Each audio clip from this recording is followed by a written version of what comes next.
Sinus itu namanya sinusitis. Jadi setiap orang pasti punya sinus, tapi belum tentu sinusitis. Apabila imunitasnya kurang, maka virus akan bisa menimbulkan gejala sinusitis. Tetapi apabila imunitasnya masih baik atau masih prima, biasanya tidak ada gejala. Itu kita perlu curiga ada infeksi bakteri, ya, apalagi jika disertai dengan gejala-gejala infeksi bakteri seperti nyeri di wajah yang hebat, ya, kemudian adanya demam, juga kemudian ada pilek yang berwarna kehijauan. Nah, itu maka itu bisa curiga terhadap infeksi bakteri.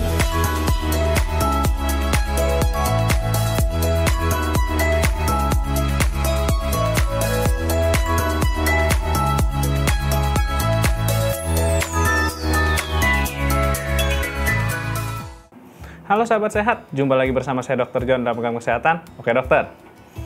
Sahabat sehat, pada episode Oke Dokter kali ini kita akan membahas mengenai sinusitis atau penyakit di mana terjadi peradangan pada dinding sinus.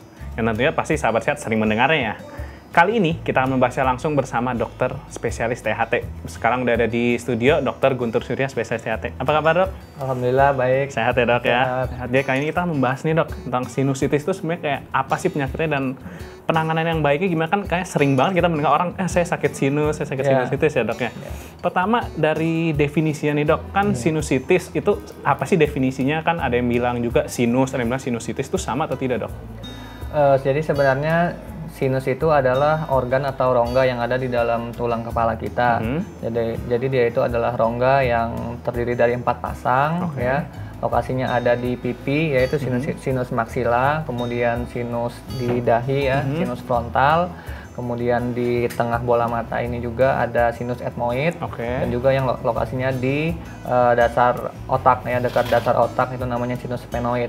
Nah, kalau peradangannya, peradangan daripada sinus itu namanya sinusitis. Jadi setiap orang pasti punya sinus, tapi belum tentu sinusitis. Oke, berarti sinus itu adalah nama organ yang memang wajar ada di tubuh kita ya dok tadi. Dan juga pasti kiri kanan pasti sama ya dok ya? Ya kurang lebih sama ya, untuk posisinya, dan juga pasti ada di kiri, pasti ada di kanan, nggak mungkin cuma satu sisi ya dok ya. Jarang sekali ada satu tempat saja. Nah, kalau untuk penyebabnya ini sebenarnya apa sih dok yang bisa menyebabkan jadi sinusitis ini? Jadi penyebab sinusitis nih, pertama kita harus tahu sinusitis ada sinusitis yang akut sama kronis, ya. Nah, jadi sinusitis ini sebenarnya dia tidak berdiri sendiri. Jadi dia juga bersamaan dengan rinitis atau peradangan dari rongga hidung. Jadi kita menyebutnya rhinosinusitis. Digabung ya berarti rinitis dan sinusitis jadi rhinosinusitis ya dok ya? Karena hampir jarang sekali, maksudnya sinusitis yang berdiri sendiri tanpa ada peradangan dari rongga hidung atau rinitis, ya. Kalau rinitis bisa sendiri. Kemudian untuk penyebabnya, jadi untuk rhinosinusitis akut itu biasanya penyebabnya adalah infeksi. Jadi infeksi bisa dari infeksi viral atau virus, ya, dan juga bisa infeksi bakteri. Justru sebagian besar itu sekitar 80-90% kebanyakan adalah infeksi virus. Paling banyak itu infeksi virus. Virus ya, bisa virus rhinovirus, ya, virus adenovirus, dan coronavirus juga sebenarnya penyebab daripada rhinosinusitis akut viral, ya. Dan hanya 1-2% yang itu menjadi rhinosinusitis akut bakterial, ya. Penyebabnya bisa Streptococcus pneumoniae, ya, Haemophilus influenza, dan itu lebih sedikit. Nah, kemudian itu untuk sinusitis kronis, ya, rhinosinusitis kronis penyebabnya lebih sulit, ya. Jadi dia lebih karena peradangan kronis di dalam rongga hidung, ya. Mungkin misalkan ada kelainan struktur di dalam rongga hidung yang menyebabkan peradangan kronis. Jadi untuk pengobatan rhinosinusitis kronis memang lebih sulit. Memang lebih sulit dan juga tentunya berbeda ya dok. Nah, kalau untuk secara gambaran mudahnya dok, untuk membedakan akut dan kronis, apakah kita lihat dari keparahannya, apakah ada jangka waktu atau bagaimana dok?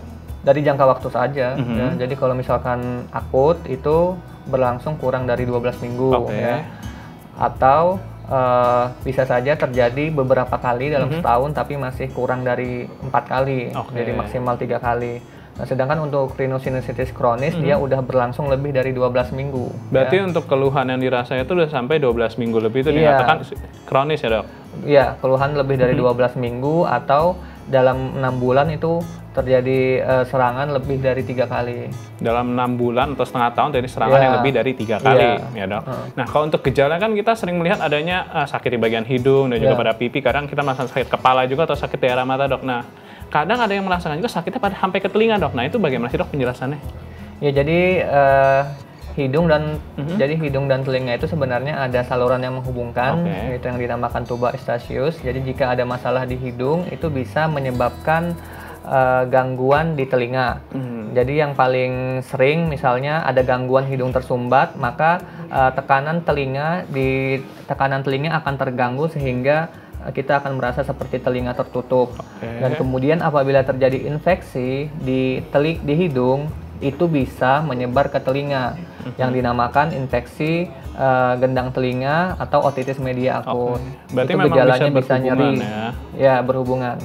Berarti memang bisa menyebabkan dari sinusitis itu bisa sampai menyebar ke daerah telinga kita sehingga kita merasa nyeri pada telinga juga, Dok. Dan itu bisa wajar juga, Dok, ya sebenarnya. Nah, kalau untuk penyebabnya kan kadang ada yang di awalnya itu orang merasakan radang tenggorokan gatel gitu. Apakah memang dari radang tenggorokan bisa sampai ke sinusitis atau lainnya, Dok? Bisa, jadi karena lokasinya yang berdekatan, jadi radang tenggorok ya, misalkan radang tenggorok itu disebabkan oleh radang amandel ya, atau radang tenggorok, apalagi jika disebabkan oleh bakteri. Nah, karena lokasinya yang berdekatan bisa menyebabkan radang sinus itu ya. Berarti memang dari radang tenggorokan pun juga bisa menyebabkan menjadi sinusitis ya, Dok? Iya. Nah, untuk penanganan ini sebenarnya kita bagaimana sih, Dok? Sebenarnya kan ada yang mengatakan kita cukup dengan obat-obatan, ada juga yang mengatakan kita perlu menghindari debu atau menghindari panas, ada juga yang mengatakan harus dengan operasi nih untuk menyembuhkannya. Itu sebenarnya apakah benar, Dok, operasi itu memang menjadi satu-satunya atau obat-obatan gitu, Dok? Jadi rhinosinusitis itu justru sebagian besar disebabkan oleh viral tadi ya, virus. Dan hanya sebagian kecil 1-2% yang menjadi rhinosinusitis akut bakterial. Nah, jadi rhinosinusitis akut viral ini justru sebagian besar bisa sembuh sendiri tanpa pengobatan yang berat gitu. Dan untuk yang berlanjut menjadi rhinosinusitis akut bakterial tentu perlu diberikan pengobatan seperti antibiotik dan lain.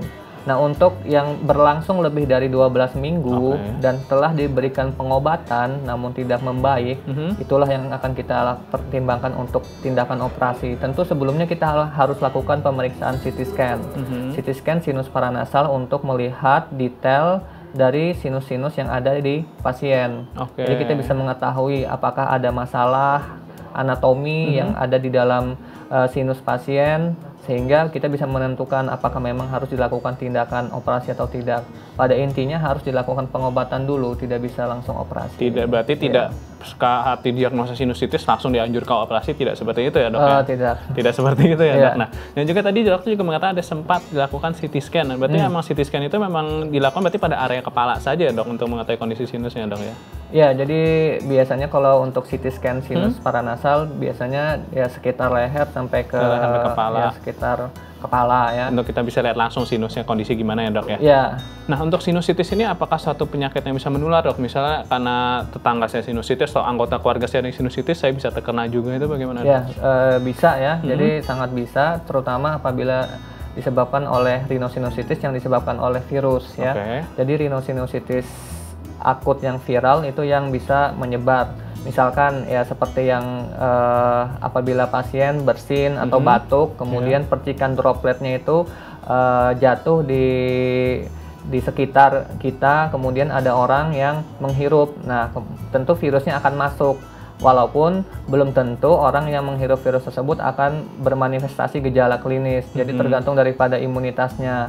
Apabila imunitasnya kurang, maka virus akan bisa menimbulkan gejala sinusitis. Tetapi apabila imunitasnya masih baik atau masih prima, biasanya tidak ada gejala. Oke, berarti tidak berarti jika ada teman kita yang sinusitis, kita ketemu dengannya langsung tertular, tidak langsung juga, Dok? Belum tentu ya, Dok? Belum tentu, tergantung. Tergantung dari kondisi imunitas masing-masing ya. Nah, sinusitis banyak yang orang lebih sering merasakan ini saat malam hari, Dok, atau misalnya saat dia berpergian ke tempat dingin atau minum air dingin pun kadang lebih terasa nih, aduh kok sinusitisnya kambuh nih. Nah, apakah memang udara dingin itu jadi pantangan, Dok, buat menderita sinusitis? Jadi udara dingin atau air dingin biasanya orang yang sinusitis itu mukosa rongga hidungnya itu sangat sensitif. Lapisan dalamnya, Dok, yang mukosa itu ya. Jadi dia sangat sensitif perubahan cuaca, kemudian perubahan cuaca baik panas yang ekstrim atau dingin yang ekstrim ataupun kering, kelembapan rendah. Nah, itu bisa menyebabkan mukosanya terganggu. Mukosa terganggu, membengkak, sehingga apabila pasien itu ada sinusitis, tentunya sinusitisnya akan semakin memberat. Oke, berarti memang ada pada beberapa pasien, memang pada beberapa kondisi orang memang bisa menyebabkan jadi lebih sensitif ya dok, kondisi hidungnya dok ya? Terhadap udara dingin. Dan juga kalau dengan asam lambung tuh bagaimana dok? Apakah memang ada hubungan antara sinusitis dengan penyakit asam lambung dok? Ya, jadi memang untuk asam lambung bisa saja menyebabkan rhinosinusitis yang kronis ya. Jadi asam lambung itu yang berlebihan itu bisa naik hingga ke tenggorok ataupun ke rongga sinus. Nah, asam lambung itu sendiri kan dia asam. Karena dia asam, dia bisa menyebabkan peradangan pada rongga tenggorok ataupun rongga sinus. Karena memang untuk asam lambung sendiri itu lambung itu didesain untuk tahan terhadap asam. Nah, sedangkan untuk rongga tenggorok ataupun rongga sinus itu memang tidak tahan terhadap asam. Nah, sehingga apabila ada asam lambung yang naik bisa menyebabkan rhinosinusitis kronis. Oh, berarti memang dari asam lambung pun bisa menyebabkan untuk kondisi yang kronis ya dok ya? Iya. Nah, untuk gejala awal nih, bagaimana cara kita tahu kita menderita sinusitis itu bagaimana sih dok? Jadi gejala awal rhinosinusitis itu adalah hidung tersumbat atau pilek ya. Biasanya apabila sembuh dalam waktu kurang dari 5 hari atau 10 hari itu kita sebut dengan common cold ya. Nah, kemudian apabila dia berlanjut ya, apabila berlanjut lebih dari 1 minggu, nah itu kita perlu curiga ada infeksi bakteri ya, apalagi jika disertai dengan gejala-gejala infeksi bakteri seperti nyeri di wajah yang hebat ya, kemudian adanya demam, juga kemudian ada pilek yang berwarna kehijauan. Nah, itu maka itu bisa curiga terhadap infeksi bakteri. Nah, kalau untuk suara bindeng sendiri itu apakah menjadi gejala awal nggak sih dok atau sinusitis? Suara bindeng itu disebabkan oleh hidung yang tersumbat ya. Jadi hidung yang tersumbat akan menyebabkan suara bindeng karena kan hidung salah satu fungsinya adalah untuk resonansi suara. Jadi beberapa huruf memang kita harus ada resonansi udara di hidung. Nah, apabila terjadi hidung yang tersumbat, penyebabnya apapun itu bisa menyebabkan bindeng. Jadi bukan hanya sinusitis, jadi bisa misalkan ada deviasi sekat hidung, kemudian adanya hipertrofi kongka, ataupun mungkin adenoid, atau mungkin tumor, polip, ya. Apapun yang menyebabkan hidung tersumbat itu bisa menyebabkan suara bindeng. Berarti suara bindeng itu bukan hanya miliknya si sinusitis, tapi banyak penyakit lain yang bisa menyebabkannya juga ya dok ya. Nah, sekarang kita akan melihat nih dok beberapa headline yang telah disiapkan oleh tim Oke Dokter. Nah, untuk headline pertama dikatakan bayi bisa terkena komplikasi sinusitis, waspadai gejala ini. Nah, bagaimana dok? Apakah memang bayi lebih rentan terhadap sinusitis atau bagaimana? Justru sebenarnya bayi itu rongga sinusnya belum terbentuk ya. Jadi rongga sinus itu baru terbentuk sempurna mungkin sekitar 6 tahun ke atas ya, tergantung masing-masing jenis-jenis sinusnya itu. Jadi biasanya justru bayi sangat jarang terkena sinusitis ya, karena belum terbentuk sempurna. Berarti malah bayi itu lebih jarang terkena sinusitis. Lebih jarang, ya? Jadi mungkin penyebabnya bukan sinusitis, bisa ya penyebabnya yang lain. Ya. Mungkin karena gejalanya mirip saja ya dok ya. Nah, sekarang kita akan lihat headline yang berikutnya dok. Sering kambuh, bisakah sinusitis sembuh total? Nah, ini bagaimana dok? Ya, jadi rhinosinusitis kronis memang itu sering kambuh ya. Kemudian untuk sembuh total bisa, sebenarnya bisa. Cuma memang pengobatannya juga harus rutin ya. Jadi pasien dengan rhinosinusitis kronis memang harus menjalani pengobatan yang katakanlah mungkin cukup panjang dan juga harus sering melakukan cuci hidung. Ya, jadi dengan jangan melakukan cuci hidung itu bisa mengurangi resiko daripada rhinosinusitis kronis. Untuk cuci hidung sendiri kita lakukannya bisa di rumah sendiri atau apakah kita harus langsung pergi ke dokter terus-menerus dok? Bisa dilakukan di rumah ya, karena cuci hidung yang dianjurkan itu biasanya antara 1 sampai 2 kali sehari ya, tergantung dari derajat keparahan daripada sinus.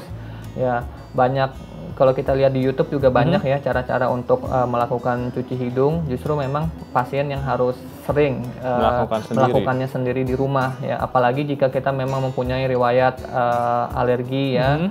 Kemudian memang kita ada riwayat sinusitis, biasanya memang dibandingkan orang normal harus lebih sering cuci hidungnya. Harus lebih sering cuci hidung, namun mungkin lebih baik awalnya mungkin kita bisa konsultasi ke dokter cara-cara yang baiknya bagaimana ya dok ya. Sekarang kita akan melihat beberapa komentar yang tadi ditanyakan oleh sahabat sehat melalui media sosial Instagram. Yang pertama, ada benjolan di dalam hidung saya, rasanya nyeri dan sudah 2 bulan. Apakah perlu ke ronsen? Ya, jadi banyak pasien datang ya ke kita ya dengan mengeluhkan benjolan di hidung. Nah, jadi sebenarnya anatomi daripada rongga hidung itu bukanlah seperti tabung yang kosong, tetapi memang di sana ada struktur-strukturnya. Jadi misalkan ada struktur sekat hidungnya, kemudian ada kongka media dan kongka inferior yang berfungsi sebagai sirip agar aliran udara itu teratur. Nah, jadi pasien yang sering mengeluh benjolan hidung ini pada saat kita periksa, rupanya hanyalah suatu kongka inferior yang memang normal ada di dalam hidung kita sebenarnya. Memang wajar ya, memang wajar. Tapi mungkin pasien sedang terinfeksi ya, sehingga kongka inferiornya membesar, ya kemudian terasa nyeri. Tetapi ya, kongka inferior ini suatu struktur yang normal, tidak seperti polip ataupun tumor yang harusnya ada, yang memang harus ada di dalam rongga hidung. Oh, berarti memang sesuatu yang wajar dan ada di rongga hidung ya. Namun karena penyebab infeksi atau radang bisa menyebabkan jadi lebih membesar ya dok ya. Bukan biasanya kita lihat pertanyaan berikutnya. Dok, saya mau nanya, setiap bangun tidur di tenggorokan selalu ada lendir. Apakah itu sinus? Ya, jadi bisa saja itu sinus, tapi bisa saja bukan ya. Jadi salah satu gejala sinusitis itu adalah pilek. Ya, terkadang pileknya dia tidak keluar di depan, tetapi mengalir di belakang yang kita sebut dengan postnasal drip. Nah, jadi apabila pasien menderita sinusitis dan tidur ya semalaman, tentunya postnasal dripnya akan menumpuk di tenggorok ya. Akan menumpuk di tenggorok dan pagi mungkin udah banyak sekali dahak ya yang berwarna ya bisa kekuningan, dan itu memang bisa disebabkan sinusitis. Tetapi belum tentu ya kita harus lakukan pemeriksaan. Bisa saja banyak juga pasien yang merasa banyak dahak pada saat kita lakukan pemeriksaan laringoskopi tidak ditemukan adanya dahak. Jadi kemungkinan pasien tersebut menderita reflux laringofaring, jadi terdapat peradangan kronis akibat asam lambung yang berlebihan di daerah tenggorok sehingga membengkak dan terasa seperti ada dahak. Ada yang mengganjal, ya, lendir atau dahak yang mengganjal ya dok ya. Oke, sekian perbincangan kita hari ini. Terima kasih dokter udah menyempatkan waktunya untuk berbagi informasi mengenai penyakit sinusitis. Semoga untuk sahabat sehat yang menonton di rumah mendapatkan informasi yang berguna ya. Jangan lupa untuk selalu dukung terus MOP Channel dengan klik tombol like video ini, subscribe MOP Channel, dan share video ini ke semua teman-teman kalian. Jika kalian ada pertanyaan, boleh tulis pada kolom komentar di bawah ini. Sekarang saya pamit dahulu. Saya Dr. John. Saya Dr. Guntur Surya. Sampai jumpa kembali.